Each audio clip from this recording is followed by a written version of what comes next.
Spotlight நேயர்களுக்கு வணக்கம். நல்ல கண்ணு பெயருக்கு ஏற்றவர் போலவே நல்லபடியாக வாழ்ந்து தன்னுடைய 101வது வயதில் காலமானவர் தான் நல்ல கண்ணு.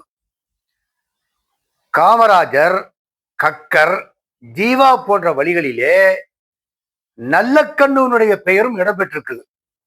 வாழ்கின்ற பொழுதே ஏழ்மையாகவும் பணத்துக்கு ஆசைப்படாதவராகவும் தீவிரவாதத்தை கையில் எடுக்காதவராகவும் அமைதியான முறையிலேயே காலத்தை கழித்தவர்தான் நல்லக்கண்ணு அவர்கள். நல்லக்கண்ணு டிசம்பர் 26ஆம் தேதி 1925ஆம் ஆண்டு ஸ்ரீ வைகுண்டத்தில் பிறந்திருக்கின்றார். இவருடைய தந்தை தாயார் எல்லாம் ராமசாமி, தாயார் கருப்பாயம்மாள். இவர்கள் குடும்பத்தில் மொத்தம் 7 பேர். இதுல 3வதா தான் அவரு பிறக்கிறார். அங்க ஸ்ரீ வைகுண்டத்தில் இருக்கிற பள்ளிக்கூடத்துல படிக்கிறார். அப்புறம் மறுபடியும் திருநெல்வேலியில் வந்து உயர்கல்வி படிக்கிறாரு. அது ப்ரீ இன்டர்மீடியட் சொல்லுவாங்க இல்லையா, அந்த பியூசி எல்லாம் படிக்கிறார். சிறு வயதிலேயே கம்யூனிஸ்ட் கட்சியின் மேல ஒரு அதிக ஈடுபாடு கொண்டவர் தான் நல்லக்கண் அவர்கள். இந்திய சுதந்திர போராட்டத்துல பல்வேறு காலகட்டத்துல இவர் அந்த காந்தியினுடைய கொள்கையை ஏற்று சுதந்திரத்திற்கு போராடிய பொழுது வெள்ளையர்களால் சிறையில் அடைக்கப்பட்டவர். சுதந்திரம் வேண்டும் என்ற காரணத்திற்காக அவர் சுதந்திரத்திற்காக போராடியவர். பிற்காலத்தில் காங்கிரஸில் இருந்து கம்யூனிஸ்ட் இயக்கத்துக்கு மாறினார். கம்யூனிஸ்ட் இயக்கத்துக்கு மாறினோன்னையும் இவர் பேர்ல ஒரு குற்றச்சாட்டு, 7 ஆண்டு காலம் சிறை தண்டனை, தீவிரவாத செயலில் ஈடுபடுத்தியிருந்தார்கள் என்பதற்காக 7 ஆண்டு காலம் சிறை தண்டனை. 7 ஆண்டு காலம் சிறையில் இருந்து வெளியே வந்ததுக்கு பின்னாலதான் இவருக்கு திருமணம் ஆகுது. இவர் கம்யூனிஸ்ட் கட்சியிலே ஒருவர் இருந்திருக்கிறார். அவர் தான் அண்ணாசாமி. அவர் சாமிதுரை என்றும் அழைக்கப்பட்டு இருக்கின்றார். அந்த அண்ணாசாமி தன்னுடைய மகள் ரஞ்சிதத்தை நல்ல கண்ணுக்கு திருமணம் பேசுறார். அப்ப ஊழல் இருக்கிறவங்க எல்லாம் என்ன சொல்றாங்கன்னாக்கா, ஏங்க அவன் ஜெயில போய் 7 வருஷம் இருந்துட்டு வந்தவன் அடிக்கடி ஜெயிலுக்கு கூட்டி போயிடுவான், நீங்க அவனுக்கு போய் பொண்ணு கொடுக்கிறீங்கன்னு சொந்த பந்தம் சொல்கின்ற பொழுது, கொள்கை வீரராக இருக்கின்ற நல்ல கண்ணுக்கு நான் எனது மகளை கொடுப்பேன் என்று சொல்லி திருமணம் முடித்து வைக்கிறார். அப்ப அவருக்கு என்ன சம்பளம் என்பதை பத்தி கிடையாது. கம்யூனிஸ்ட்ல இருக்கிறவனுக்கு காசு இருக்காதுன்னு ஊருக்கே தெரியும். அவருடைய மாமனாருக்கும் அது நன்றாக தெரியும்.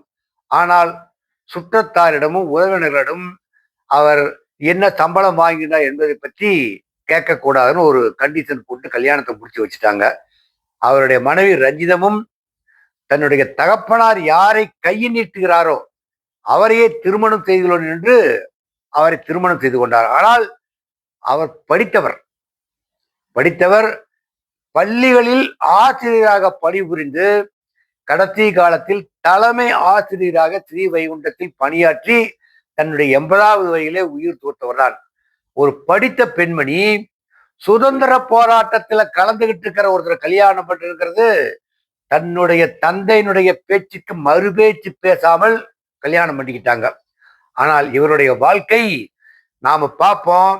வள்ளுவனும் வாசுகியும் போல் வாழ்ந்தார்கள் என்று நாம கேள்வித்தான் பட்டிருக்கிறோம். ஆனா இவருடைய வாழ்க்கை தான் வள்ளுவன் வாசுகி போல் வாழ்ந்தார் என்பதற்கு ஒரு எடுத்துக்காட்டு. இவருடைய மாமனார் அண்ணாசாமி என்பவர் ஒரு ஜாதி கலவர திருநெல்வேலியில் 1990 நடக்குது. அப்ப 2 சாதிகளுக்கும் ஏற்பட்ட கலவரத்துல இவர்தான் அண்ணாசாமி கலவரத்தை தூண்டி விட்டார்னு சொல்லி அவரை ஒரு பிரிவினர் வந்து இவர் வெட்டி கொலை செஞ்சுட்டாங்க. அப்ப இவர் சென்னையில் இருக்கிறாரு. மறுபடியும் வந்து பார்த்தோன்னையும் அந்த இடத்துல யாரையும் பழி வாங்க வேண்டும் என்ற எண்ணத்துக்கு அவர் ஆட்படல.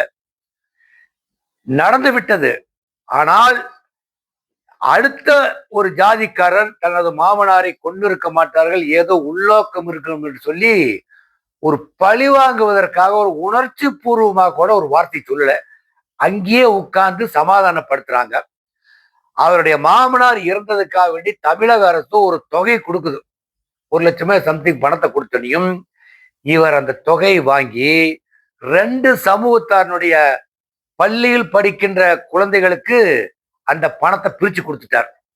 அப்பவே பணத்தின் மீது பற்று ஆசை இல்லாமல் வாழ்ந்தவர் தான் நல்லக்கண்ணு அவர்கள். இவர் தன்னுடைய 80வது வயதில் இவருக்கு கம்யூனிஸ்டில் இருக்கக்கூடிய, அதாவது சிபிஐயில் தான் இருக்கிறார், கம்யூனிஸ்டில் இருக்கக்கூடிய தோழர்கள் எல்லாம் சேர்ந்து இவருக்கு 1 கோடி ரூபாய் நிதி வசூல் பண்ணி அவருடைய வாழ்க்கை தரத்தை உயர்த்த வேண்டும் என்பதற்காக அந்த 1 கோடி ரூபாயை கொடுக்குறாங்க. ஆனா அந்த 1 கோடி ரூபாயை வாங்கினோன்னையும் அப்படியே கம்யூனிஸ்ட் கட்சிக்கு தானமா தாரவார்த்து கொடுத்துட்டார். இந்த பணம் எனக்கு வேண்டாம், கட்சியினுடைய வளர்ச்சிக்கு பாடுபடும் என்று சொல்லி, தேவை என்று சொல்லி 1 பைசா கூட எடுக்காம 1 கோடி ரூபாயை கொடுத்த அவர் தாங்க கொடை வள்ளல். கொடை வள்ளல் சொன்னா அவரு தன்னுடைய செலவுக்காக ஒரு 10 லட்சம் ரூபாய் எடுத்து வச்சுக்கிறேன், ஒரு 90 லட்சம் ரூபாயை கொடுக்குறேன், இல்ல ஒரு பாதி பணத்தை எடுத்து 50 லட்சத்தை கொடுக்குறேன்னு சொல்லு. தொண்டர்களால் வசூலித்து கொடுக்கப்பட்ட அந்த 1 கோடி ரூபாயை கட்சி நிதிக்காக வாரிய வழங்கிய வள்ளல் தன்மை கொண்டவர் தான் நமது நல்லக்கண்ணு ஐயா அவர்கள். இப்படிப்பட்ட நல்லக்கண்ணு அவர்கள் எமினன்ட் ஸ்காலர் அப்படின்னு சொல்லி தகைசால் விருதுன்னு தமிழ்ல சொல்லுவாங்க. அதாவது தமிழ்ல ஒரு புலமை பெற்றவர்களுக்கு கொடுக்கக்கூடிய அரசாங்கத்தால், தமிழக அரசால் கொடுக்கப்பட்ட அந்த 10 லட்சம் ரூபாயும் அப்பவே கையில இருந்து 5000 ரூபாய் போட்டு அவங்களுக்கு 10,50,000 ரூபாயோ திருப்பி கவர்மெண்டினுடைய முதல்வர் நிவாரண நிதிக்கு கொடுத்துட்டார். காசு மேல அவர் என்னைக்குமே குறிக்கோளாக இருந்ததே இல்லை. அவர் துணிய ஜீவா எப்படி தன்னுடைய துணியை அவரே துவைச்சு காய போட்டுக்கிட்டு இருந்தாரோ அதே போல்தான் நமது நல்லக்கண் அவர்களும் அவர் துணியை அவரே காய போட்டு துவைச்சு காய போட்டுக்கிட்டு இருப்பார். பிறருடைய உதவியை கடைசி காலத்து வரலும் எதிர்பார்க்காமலே இருந்தவர் தான் அவர். அவருக்கு 2 மகள்களையும் அதே பாணியில வளர்க்கிறார்.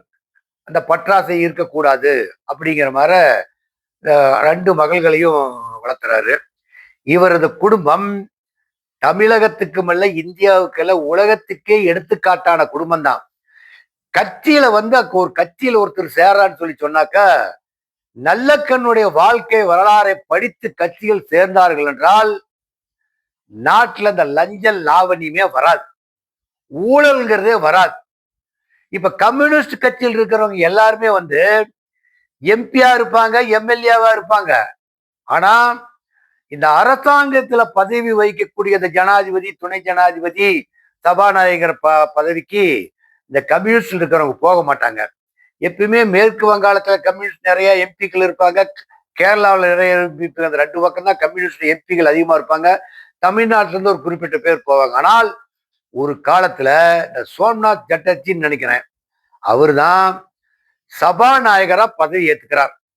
ஒரு தடவை பதவி ஏத்துக்கிறார். அது பல்வேறு சூழ்நிலைகளுக்கு இடையில தான் அந்த பதவி ஏற்கப்பட்டது. கம்யூனிஸ்டிலேயே முதல் சபாநாயகர் பதவி வகித்தவர் தான். யாருமே கம்யூனிஸ்டில் இருக்கிறவங்க பதவி ஆசைக்கு மோகம் கொண்டு போனதே இல்லை அவரை தவிர. பிற்காலத்துல இப்போ நேற்று அவரு இறந்துட்டார்னு, நல்லக்கண் இறந்துட்டான்னு சொன்னா இன்னைக்கு பல்வேறு தரப்பட்ட கருப்புகள் நல்லவர் வல்லவர்னு என்னென்னவோ கருத்துக்கள் எல்லாம் சொல்றாங்க அவங்க. ஆனா அவருடைய வாழ்க்கையிலிருந்து இனிமேல் வரக்கூடியவர்கள் கடைபிடிக்க வேண்டிய ஒரு வழிமுறை என்று சொன்னால், பணத்துக்கு ஆசைப்படக்கூடாது 1, ஊழலுக்கு அடிபணியக்கூடாது 2, தன்னுடைய தேவைகளை சுயசார்போடு செய்து கொள்ள வேண்டும் இப்படிங்கிறது 1. ஒரு 3, எதற்கும் ஆசைப்படக்கூடாது, கோபப்படக்கூடாது, பழிவாகுகின்ற உணர்ச்சியை வரக்கூடாது. இவருடைய வாழ்க்கையில் இருந்தா கத்துக்கணும். எத்தனையோ பண காசு ஒரு பதவி வந்தாலும், ஆனால் இவரை 1967, 77 இவரை தேர்தலில் நிறுத்துறாங்க. அம்பாசமுத்திரம் நிறுத்துறப்போ மக்களால் அவர் தோற்கடிக்கப்பட்டவர் தான். சரி, 1999 கோவையில கொண்டுகிட்டு அவரை நாடாளுமன்ற உறுப்பினராக தேர்ந்தெடுத்து அனுப்பான்னு சொன்னா அங்கேயும் தோற்கடிக்கப்படுகிறார். யாரால் தோற்கடிக்கப்பட்டார் என்றால், இன்றைக்கு இருக்கக்கூடிய சிபி ராதாகிருஷ்ணன் அவர்கள் தான் பாரதிய ஜனதாவில் இருக்கக்கூடியவர்கள் தோற்கடிக்கப்பட்டார்கள். நல்லவர்களுக்கு அரசியல் வாழ்க்கை ஒத்து வராது என்பது நல்லக்கண்ணனுடைய வாழ்க்கை வரலாற்றிலிருந்து நாம் தெரிந்து கொள்ள வேண்டும். இதுல நல்லக்கண்ணுடைய வரலாறுல இந்த 3 கொள்கை பழி வாங்கிறது, பணத்தாசை கூடாது, கோபப்படக்கூடாது படித்திருந்தாலும் நல்லக்கனுடைய மனைவி கிட்ட இருந்து நாம கத்துக்க வேண்டியது ஒண்ணு. தன்னுடைய தகப்பனார் யாரை கைகாட்டுகின்றாரோ அவரை கைகாட்டுகிறவர்கள நல்லவரோ கெட்டவரோ அப்படின்னு சொல்லி திருமணம் செய்து வாழ்க்கை நடத்தினார் இல்லையா, அந்த வாழ்க்கையை படிச்சுக்கிட்டு பெண்களும் அதை படித்து உணர வேண்டும். பெண்களும் படித்து உணர வேண்டும் என்பதற்கு நல்லக்கனுடைய மனைவி ரஞ்சிதா போல் வாழ வேண்டும் என்பதற்காகத்தான் அவருடைய வாழ்க்கை வரலாறையும் படிக்க வேண்டும். ஒட்டு மொத்தத்துல நாட்டுல நல்லவர்கள் என்று இருக்கிறது என்று சொன்னால் நல்லக்கண்ணுக்கு பின்னால இனிமேல் வருவாங்களான்னு தெரியாது. இப்ப எத்தனையோ அரசியல்வாதிகள் அவருக்கு போற மாலை மரியாதை எல்லாம் சேர்த்துற நேர்மையாக இருந்து கொண்டு போய் அவருக்கு மாலை மரியாதை செலுத்தி இருந்தா அவர் ஆன்மா சாந்தி அடையும். ஒரு சமயம் மூப்பனார், ஜி.கே. மூப்பனார் காங்கிரஸ் கட்சியில இந்திய அளவில் சர்வ வல்லமை படித்தவர். நல்லக்கண்ணுவை வர சொல்லி 2 பேரும் உரையாடி கொண்டிருக்கின்ற பொழுது நல்லக்கண்ணுவை ஐயா கொஞ்சம் பின்னால வாங்கன்னு சொல்லிட்டு ஜி.கே. மூப்பனார் நல்லக்கண்ணுடைய காலில் நெடுஞ்சான் கடையாக உழுந்து ஆசீர்வாதம் வாங்கி இருக்கின்றார். வாங்கினதை யாரு சொல்றாருன்னு சொல்லி சொன்னா பீட்டர் அல்போன்ஸ் அந்த கருத்தை பதிவிடுறார்.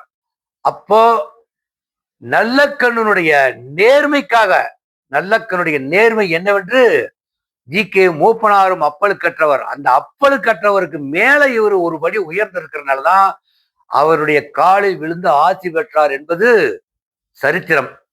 நாமும் இனிமேல் நல்லக்கனுடைய வாழ்க்கை வரலாறை படித்து நாட்டை சீர்திருத்த பாதையில் கொண்டு போக வேண்டும் என்று சொன்னால் அவருடைய வாழ்க்கை நடைமுறையை பின்பற்ற வேண்டும்.